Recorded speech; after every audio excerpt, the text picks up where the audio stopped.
আসসালামাইকুম, this is Nusrat Chowdhury from Nusrat world. আজকে নিয়ে চলে আসলাম চেউয়া মাছ।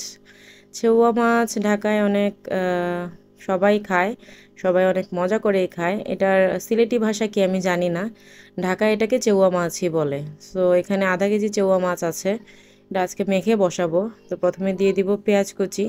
সব কিছুর মশলা পেঁয়াজ হইতে শুরু করে সবই একটু পরিমাণে বেশি লাগে এই মাছটাতে। বেলে মাছ আছে না, বেলে মাছ রানলে যেরকম টেস্ট আসে, এই চেউয়া মাছটাই ওয়ান কাইন্ড অফ বেলে মাছ। মানে কাটাকুটা করে যদি কেউ বেলে মাছ বলে চালায় নেয়, চালায় নিতে পারবে। কারণ কাটার পরে এটাকে দেখে বোঝা যায় না এটা চেউয়া মাছ নাকি বেলে মাছ। সো যে কেউ এটাকে বেলে মাছ বলেও চালায় নিতে পারবে। তো যাই হোক, আমি এখানে রান্নার জন্য প্রথমে নিয়ে নিয়েছি পেঁয়াজ কুচি, তারপরে দিয়ে দিব এটার উপরে একটা একটা করে মশলা।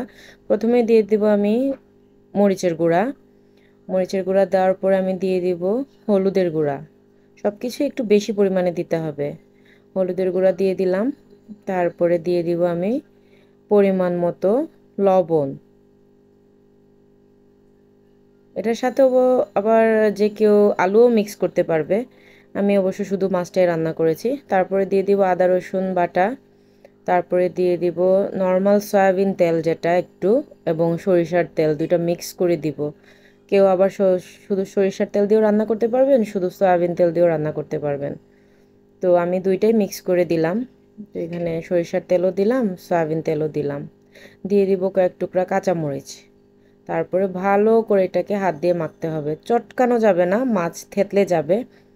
হালকা হাতে, আলতো হাতে মাখতে হবে, এমনভাবে মাখতে হবে যাতে মশলাগুলা সব মাছের দিকে লেগে যায়, সব মাছ একসাথে হয়ে মশলা যাতে ভিতরে ঢুকে যায়।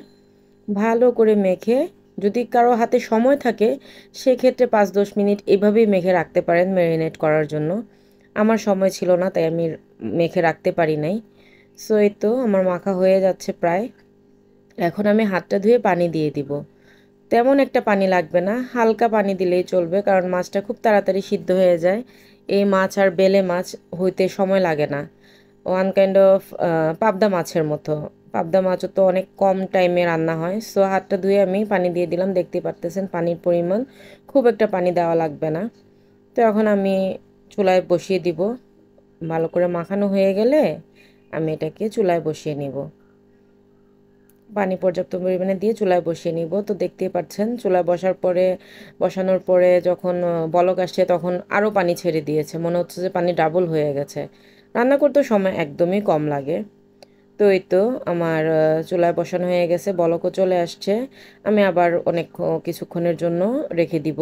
তারপরে এই যে আমার পানিটা টেনে চলে আসছে, একদম কমে গেছে।